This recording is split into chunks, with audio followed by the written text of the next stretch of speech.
Quatrième jour de procès pour le cardinal Barbarin et 5 anciens membres de son diocèse pour non-dénonciation d'agression sexuelle sur mineurs. Des avocats de la défense au nombre de 5 doivent encore s'exprimer devant la cour de Lyon. Hier, comme attendu, le parquet n'a pas requis de condamnation contre le cardinal Barbarin. C'est dans la ligne droite du classement sans suite de l'affaire à l'été 2016. Le procès n'ayant dû sa tenue qu'à la citation directe lancée par 9 plaignants. Le parquet dit « Moi j'estime ne pas avoir les éléments pour poursuivre ».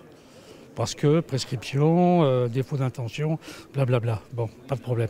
Le parquet, c'est un avis. Alors on a l'impression que c'est parole d'évangile. Non, c'est un avis, parmi d'autres. Hier aussi, le cardinal Philippe Barbarin a cité l'évangile pour assurer qu'il n'a jamais rien caché.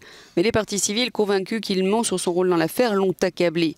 Maître Boudot s'est emporté quand il a entendu l'archevêque de Lyon assurer qu'il n'a découvert les faits qu'en 2014. Quand le cardinal Barbarin nous dit qu'il a compris en 2014 l'étendue du drame, et la gravité des faits, quand il sait depuis à minima 2010, de la bouche même du prêtre coupable, le nombre des faits, la période des faits, la multiplicité des victimes, le caractère sexuel des faits, qu'il va dire dans le journal La Croix, 2 mois après avoir reçu Prénat, qu'il était parfaitement sensible à l'incommensurable souffrance des victimes qu'il fallait prendre en considération, venir nous dire « c'est en 2014 que j'ai compris », je dis que c'est un mensonge.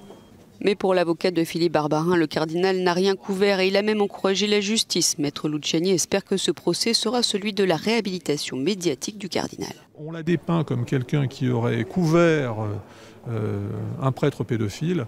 On se rend compte aujourd'hui que s'il y a eu des erreurs dans la gouvernance, comme on dit aujourd'hui, à aucun moment il n'y a eu volonté de couvrir qui que ce soit et qu'au contraire, le cardinal s'est félicité de l'action de la justice qu'il a encouragée. J'espère que ce procès aura été celui d'une forme de réhabilitation quand même médiatique du cardinal Barbarin. Pour le défenseur de Régine Maire, autre co-accusé, ce procès in fine est un procès spectacle. Ce procès, il n'a jamais été caché par les parties civiles que c'était un moyen pour elles d'aboutir à une modification de la législation et à faire changer des pratiques au sein de l'Église. C'est en ce sens que c'est un procès spectacle.